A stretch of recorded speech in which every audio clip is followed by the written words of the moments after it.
Green screen release হয়েছে নাকি? পোস্টারটা আমার কাছে টোটালি একটা খেলনা মনে হয়েছে। একটা সিনেমার পোস্টার এই ধরনের হইতে পারে না। 40-45 বছর আগে ওয়েস্টার্ন মুভিতে আমরা এই ধরনের অর্থই আমরা খেলা দেখতাম, যে এই জিনিস। টাকলার ঘরে টাকলা, তুই যে শাকিব খান নিয়ে ছবি করবি, শাকিব খান তো তোর হইলো তোর ছবির যে কয় লাখ টাকা কয় কোটি টাকা বাজেট ওর, হে কয় কোটি টাকা ওরে দিতে হয় এখন, ঠিক আছে?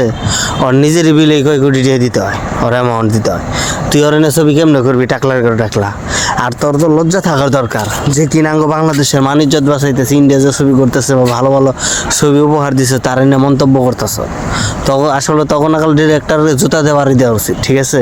মুখ দিয়ে খারাপ ভাষাটা আছে। ওই ডেড বডি একটা ছবি বাই করছিলি না, যে ওর তোর এক ডায়লগেই বলে এটা ভাইরাল মিলিয়ন ভিউ এসে, এই ছবি কল চলেই নাই। এটা ইউটিউবে আমি দেখছি চলেই নাই, ইউটিউবেও চলে নাই। ওরকম ফকিং টু ছবি কোনো আনে চলে না এখন। তোর তুই যে ছবি বানাবি ওই ছবি মনে কর শাকিব খান, তোর ওটা জুতার কাজ দেওয়া যাবে না শাকিব খানের, বুঝছ? আর তুই ফাও মন্তব্য করস না, তুই কি অযোগ্য?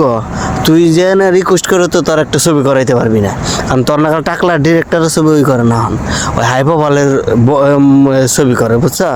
আর ওর যে ছবি করার যে কয় কোটি মনে কর খরচ হবে, ওই কয় কোটি তুই দিতে পারবি না।